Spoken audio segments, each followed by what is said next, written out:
Bien, y a esta hora vamos a presentar a nuestro entrevistado esta mañana. Omar Shihade es virtual, parlamentario de Alianza por el Progreso. ¿Cómo estás? Bienvenido. Gracias por la invitación, Alejandra, encantado.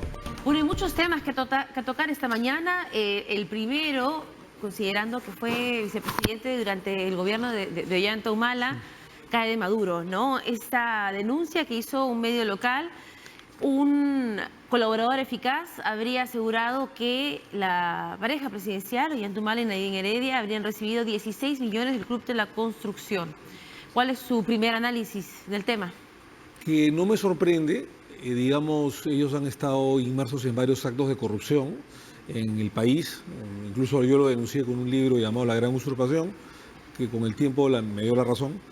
Y en segundo lugar, porque en el tema del Club de la Construcción ya había salido una denuncia aproximadamente hace un año de gente de su entorno, muy cercano, en el que estaría inmerso el que fue ministro de Transportes y Comunicaciones, Carlos Paredes.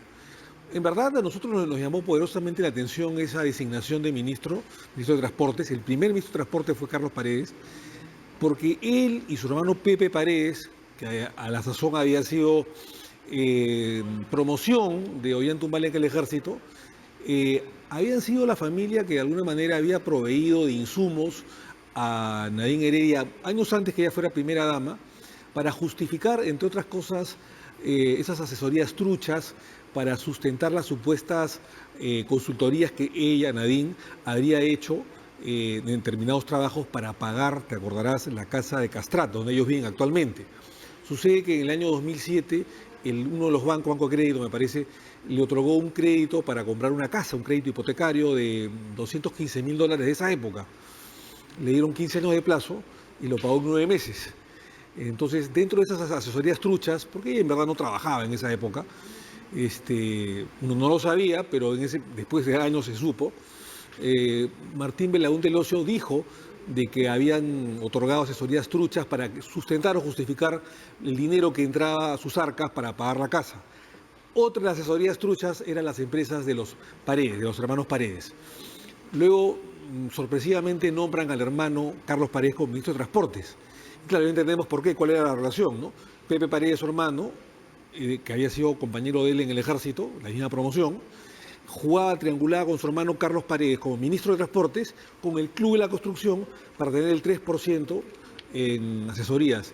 Lo infame del caso, Alejandra, es que se ha maltratado, se ha humillado a Palacio de Gobierno, porque el colaborador eficaz ha dicho, y esto es lo nuevo el día de ayer, que entraban hasta 16 millones de dólares en remesas de $500 000 en maletines a Palacio de Gobierno, y que la cajera era Nadine Heredia. Incluso el colaborador le hace una pregunta y le dice, no seas saco largo, decide tú.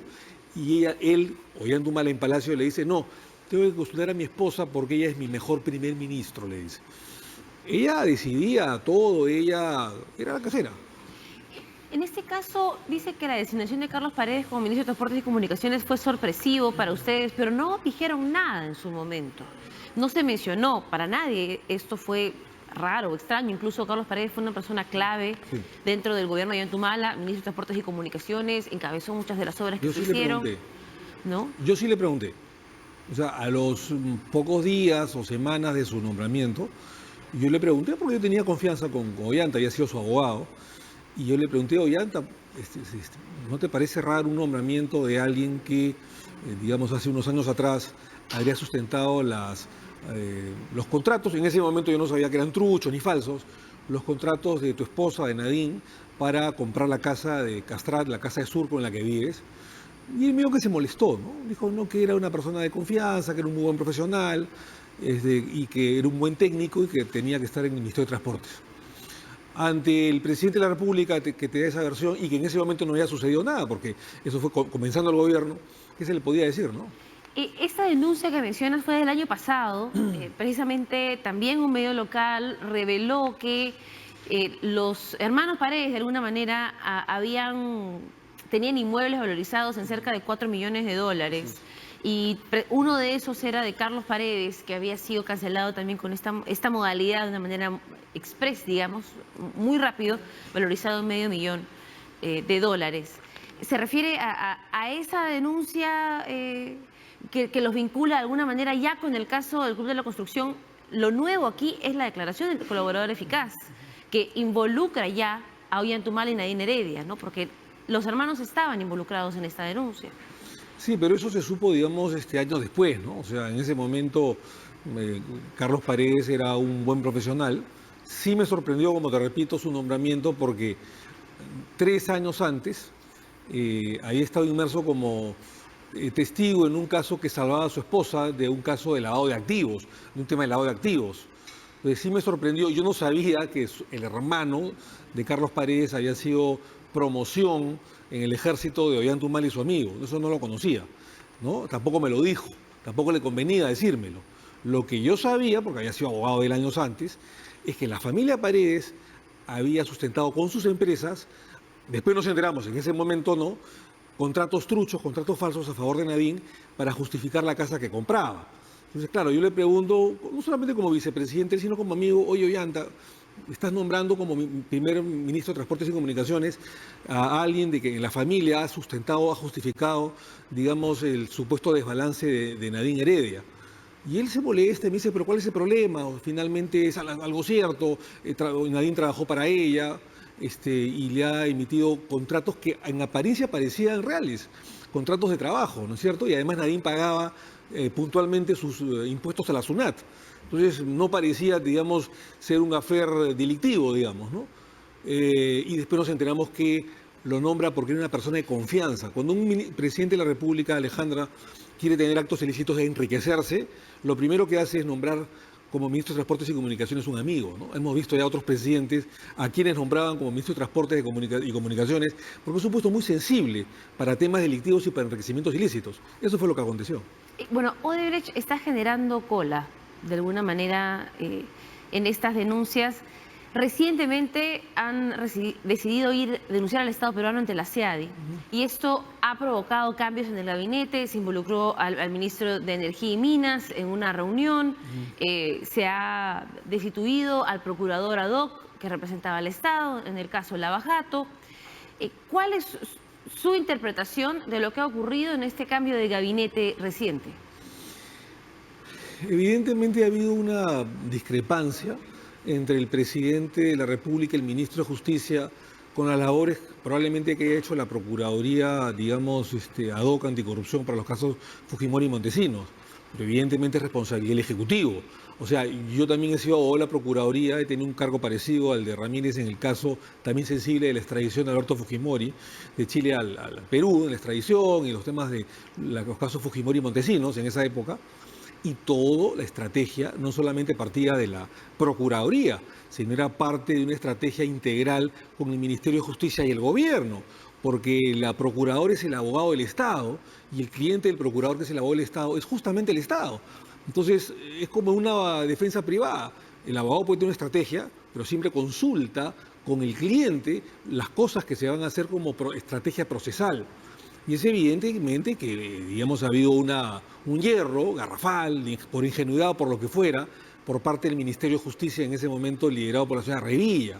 Entonces, digamos... ¿Se debió de haber recibido a Odebrecht? ¿Se debió de haber gestionado alguna reunión? Mira, se ha dicho mucho de que no se negocia el señor Ceballos, y ahí en eso está errando, de que no se negocia con delincuentes, pero eso no es tan cierto, porque si no fuese así, si no se negociara lamentablemente con delincuentes, no habría la famosa ley de colaboración eficaz, en la que precisamente se negocia con delincuentes para obtener la verdad judicial y para sancionar a los responsables. Claro, pero aquí de alguna manera pagó pato Ramírez porque Sí. se ha revelado conversaciones de WhatsApp donde efectivamente se ve que Ramírez le informa o lo mantiene al tanto a la ministra Revilla de las intenciones de Odebrecht. Sí, pero ha sido un desacierto evidente, digamos, del gobierno, ¿no? Porque en repetidas oportunidades se le dijo que tengan mucho cuidado, digamos, la opinión pública, gente especializada, incluso algunos parlamentarios del Congreso disuelto, que tuvieran mucho cuidado con la empresa Odebrecht, que era corrupta, que era muy astuta, y que se negociara en mejores condiciones. No hicieron caso, priorizaron, y no está mal en este aspecto, la verdad judicial, sancionar a los responsables, los famosos codinomes que no se han sabido hasta el día de hoy por completo, quiénes son, algunos sí, otros no, y luego de negociar con Odebrecht, creo que en desventaja, luego de devolver el dinero de Chaque, ya más de 500 millones de soles, en esos momentos nos vemos con una demanda contra el Estado peruano ante la ANSEAD, y como tú bien has dicho, por más de 200 millones de dólares. Entonces, creo que ha habido ingenuidad, Alejandra, creo que también el gobierno es responsable. Y claro, la pita se rompe por el lado más delgado, el procurador. Pero el procurador informó, el procurador advirtió. Y si han hecho caso omiso o oídos sordos, gente del Ejecutivo, también es responsabilidad de ellos. Y seguramente de ahí vienen por lo menos dos de los cambios importantes en Claro, sin este duda gabinete. alguna, así es. Va pasando al siguiente tema, el ministro del Interior, Carlos Morán, ha anunciado que va a quitar el resguardo policial a los parlamentarios del virtual Congreso. Sin embargo, ya sabemos que constitucionalmente esto hoy no es posible porque la Constitución manda que el Ministerio del Interior provea los policías que solicita el presidente del Congreso. Entonces, ¿qué análisis le genera este anuncio o esta situación? Mira, nosotros hemos dicho, incluso como bancada de Alianza para el Progreso, que nosotros no tenemos ningún problema si quieren que nos quiten la seguridad. Pero acá hay dos temas. Si nos quitan la seguridad, que el ministro del Interior, el señor Morán, dé el ejemplo, y que también elimine la seguridad policial del resguardo para él y para todos los ministros. Porque constitucionalmente los ministros están por debajo de los congresistas de la República. Primero es el presidente, luego los congresistas, luego los ministros y así sucesivamente en ese rango jerárquico. Lo que no dice el ministro del Interior es que a él lo resguardan 20 policías al día, a diferencia del congresista que solamente uno. Lo que no dice el ministro del Interior es que los demás ministros tienen 14 efectivos de seguridad, tienen 2 carros, tienen gasolina, tienen una moto. Entonces, ¿por qué sacrificar solamente al Congreso de la República y no a los ministerios? ¿Por qué no a los vocales supremos, a los miembros del Tribunal Constitucional, a la jefa de salud, etcétera, a directores? Mira, el contrasentido, me has hablado de Ollanta Humala. Ollanta Humala, como expresidente según norma constitucional, tiene a su cargo 14 policías de resguardo al día, 14. ¿No? Porque lo resguardan a él como expresidente, a su esposa, a sus hijos, a su familia, incluso los llevan al colegio. No digo que esté mal, esa es la norma. Es decir, un expresidente cuestionado que está a punto otra vez de ir a la cárcel por temas graves de corrupción, él y su esposa, tienen más de 14 miembros de seguridad, y los recién electos que apenas tienen un congresista, un policía a cargo, debe ser, digamos, eliminado su resguardo. ¿No te parece un contrasentido? ¿Con eso vamos a eliminar la seguridad? ¿Y a qué cree que se debe el anuncio entonces? Mira, ¿A qué responde? En primer lugar, creo que es un gesto inamistoso por parte del gobierno. Yo no creo que el ministro Morán se haya lanzado, digamos, por sí solo. Este es un tema del Ejecutivo de manera integral.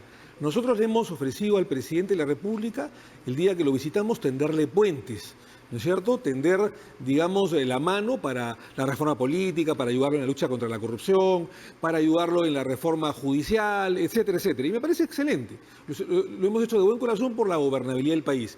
Y el gesto inamistoso es una patada al hígado por parte del Ejecutivo, ¿no es cierto?, con un gesto mezquino, tonto, que genera pues evidentemente incomodidad, porque si mañana más tarde nos quitan la seguridad, bueno, entonces es evidente que si sucede alguna desgracia contra un parlamentario, algún acto violento que puede suceder, el primer responsable será el ministro del Interior. Es decir, nosotros no tenemos ningún problema, Alejandra, que nos quiten la seguridad, pero la ley es para todos. Es igual para todos. Entonces también que le quiten al ministro, no tenemos ningún problema. Ya para terminar, ¿ya se ha conversado sobre la conformación de la primera mesa directiva o por lo menos si es que Alianza para el Progreso va a unirse tal vez a Acción Popular para lanzar una mesa multipartidaria?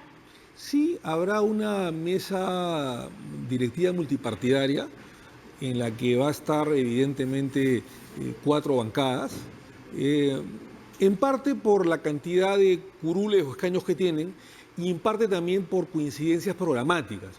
Y es de público conocimiento que ya hay un avance con Acción Popular, porque con Acción Popular tenemos coincidencias programáticas, ideológicas, planes de gobierno, agenda país, y además ellos han tenido por 2 escaños más que nosotros la primera fuerza política. Aparentemente ellos han elegido a Manuel Merino de Lama, que ha sido ya congresista de la República, vicepresidente de la mesa directiva en alguna oportunidad.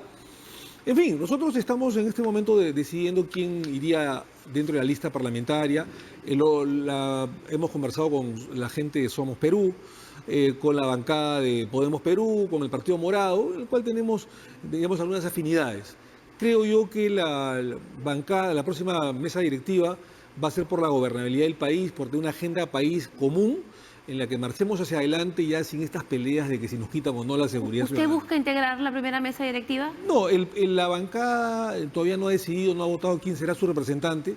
Finalmente, a quien se elija, digamos, vamos a apoyar toda la bancada, porque lo importante es la gobernabilidad, la estabilidad política y marchar juntos con el Ejecutivo, sin estas mezquindades de que si te quitamos o no la seguridad, porque finalmente lo más importante es la agenda país, Alejandro. Y muchísimas gracias. Gracias, Alejandro. Omar Shejade, virtual parlamentario de Alianza para el Progreso. Vamos a revisar a esta hora